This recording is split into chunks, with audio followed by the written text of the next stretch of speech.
کچھ لوگ ہمیں دوسرے لوگوں کے خلاف کر کے پھر خود انہی لوگوں سے تعلقات بنا لیتے ہیں، اور یقین کیجیے یہی سب سے بڑے منافق ہوتے ہیں۔ وہ لوگ انمول ہیں جو خیر کی خبر دیتے ہیں، پریشانی میں دلاسا اور حوصلہ دیتے ہیں، تنہائی میں اصلاح کرتے ہیں۔ ایسے لوگ قیمت سے نہیں قسمت سے ملتے ہیں۔ دوسروں کے ساتھ وہ نہ کریں جو آپ خود کے لیے پسند نہیں کرتے۔ جو آدمی آگے کی سوچ اور منصوبہ بندی نہیں کرتا وہ اپنے دروازے پر ہی مصیبت پائے گا۔ اپنے آپ کو عزت دو، دوسرے بھی آپ کو عزت دیں گے۔ اگر آپ زندگی پر خوشی چاہتے ہیں تو کسی اور کی مدد کریں۔ 3 چیزیں جن سے عقل مند بچتا ہے: جوانی میں شہوت سے، مضبوط ہونے پر جھگڑے سے، اور بوڑھے ہونے پر حرص سے۔ جو باپ اپنے بیٹے کو اس کے فرائض نہیں سکھاتا وہ اس بیٹے کے ساتھ برابر کا قصوروار ہے۔ جو غلط کام وہ کرتا ہے۔ اوقات سے زیادہ ملی ہوئی عزت کم ظرف کو راس نہیں آتی۔ اخلاق کا اچھا ہونا خدا سے محبت کی دلیل ہے۔ تقدیر وہ زبردست قوت ہے جو آنے والے کو اندھا اور عقل والے کو بے وقوف بنا دیتی ہے، لیکن دعا وہ شاندار کوشش ہے جو اس وقت پر غالب آ جاتی ہے۔ جو انسان دوسروں کو معاف نہیں کر سکتا وہ اس پل کو توڑ دیتا ہے جس پر اسے خود گزرنا پڑتا ہے۔ جو لوگ خود سے زیادہ دوسروں کا خیال رکھتے ہیں ایسے لوگوں کا لوگ صرف استعمال ہی کرتے ہیں۔ کسی فقیر کی جھولی میں جب میں نے ایک سکہ ڈالا تب یہ جانا کہ مہنگائی کے اس دور میں دعائیں آج بھی کتنی سستی ہیں۔ چلنے والے 2 پیروں میں کتنا فرق ہوتا ہے، ایک آگے اور دوسرا پیچھے، مگر نہ آگے والا غرور کرتا ہے نہ پیچھے والا توہین، کیونکہ وہ دونوں جانتے ہیں کہ ایک پل میں جگہ بدلنے والی ہے۔ اسی کو زندگی کہتے ہیں۔ مشکلیں دینے والوں سے بڑا ہے مشکلوں سے نکالنے والا۔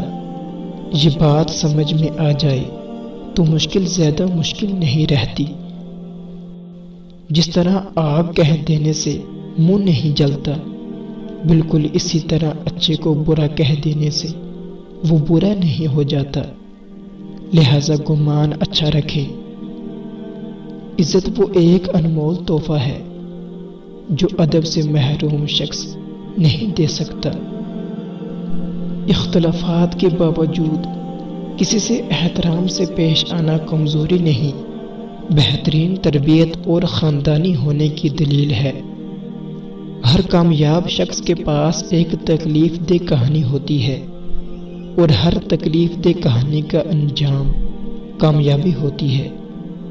اس لیے تکلیف کو برداشت کرنے کی عادت ڈالو اور کامیابی کے لیے تیار ہو جاؤ۔ جو مسئلہ بیان نہیں کر سکتا وہ اس مسئلے کا حل کبھی نہیں ڈھونڈ سکتا۔ جانتے ہیں انسان کسے کہتے ہیں؟ آنکھ میں احترام ہو، الفاظ میں نرمی، جس کے اخلاق میں رحم دلی اور مقاصد میں اعلیٰ ظرف ہو۔ اس شخص کو جواب نہ دے جس کے سوالات ناگوار ہوں۔ ایسے شخص سے سوال نہ کریں جس کے جوابات گھٹیا ہوں۔ ان پرندوں کو قید کرنا میری فطرت میں نہیں جو میرے دل کے پنجرے میں رہ کر بھی دوسروں کے ساتھ اڑنے کا شوق رکھتے ہیں۔ زندگی کی منافقت زیادہ ٹھوکروں میں سب سے قیمتی ٹھوکر وہ ہوتی ہے جسے آپ گرتے ہیں اور اٹھنا سیکھتے ہیں۔ انسان کے غصے میں عجیب منافقت ہے، اپنے سے طاقتور کے سامنے کنٹرول کر لیتا ہے، لیکن اپنے سے کمزور پر غصہ کرنے میں دیر نہیں کرتا۔ صرف ہاتھ ہی نہیں، الفاظ بھی سہارا بنتے ہیں۔ جہاں ہاتھ نہ پکڑ سکیں وہاں لفظوں سے تھام لیا کریں۔ بدکاروں کو دیکھنا اور سننا بدکاری کی ابتدا ہے۔ اپنے رویوں کی وجہ سے کچھ لوگ ہمارے سینوں میں بنا کفن کے ہی دفن ہو جاتے ہیں۔ بیٹی دشمن کی بھی ہو تو اس کے اچھے نصیب کی دعا کرو۔ اگر آپ سوچ رہے ہیں کہ ہر چیز آپ کے ہاتھوں سے نکل رہی ہے اور حالات آپ کے موافق نہیں ہیں، تو ایک دفعہ اس درخت کے بارے میں ضرور سوچنا جو ایک ایک کر کے اپنے تمام پتے کھو دیتا ہے لیکن پھر بھی کھڑا رہتا ہے، اس امید پر کہ باہر کے دن آئیں گے۔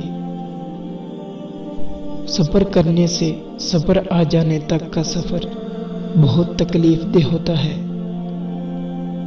لڑائی ہار جانا، لیکن کبھی اپنی تربیت مت بھولنا۔ رب نے تو واضح راستہ بنائے ہیں، گھاٹے کا سودا تو ہم خود کرتے ہیں۔ اذیتیں چھوٹی بڑی نہیں ہوتی، حوصلے مانا رکھتے ہیں۔ خاموش لہجوں کو یہ مت سمجھیں کہ اندر سے خالی ہیں، ان میں باتوں کی گہرائی سمندر سے زیادہ ہوتی ہے، بس یہ ضبط کے عادی ہو جاتے ہیں۔ جہاں امیدیں ٹوٹ جاتی ہیں، جہاں اسباب نظر آنا بند ہو جاتے ہیں، جہاں آزمائشیں گھیر لیتی ہیں، جہاں آنسو آنکھ کا مسکن بن جاتے ہیں اور صبر زبان کا ساتھی، وہاں سے ہی تو اللہ پر یقین کا سفر شروع ہوتا ہے۔ اور یقین جانے، یقین کا سفر محبت پر ہی ختم ہوتا ہے۔ خشک رویے رکھنے والے اس درخت کی مانند ہیں جو پھولوں اور پھلوں سے محروم ہو، نہ بیٹھنے والے کو سایہ دے اور نہ نظر ڈالنے والے کو خوشی پہنچائے۔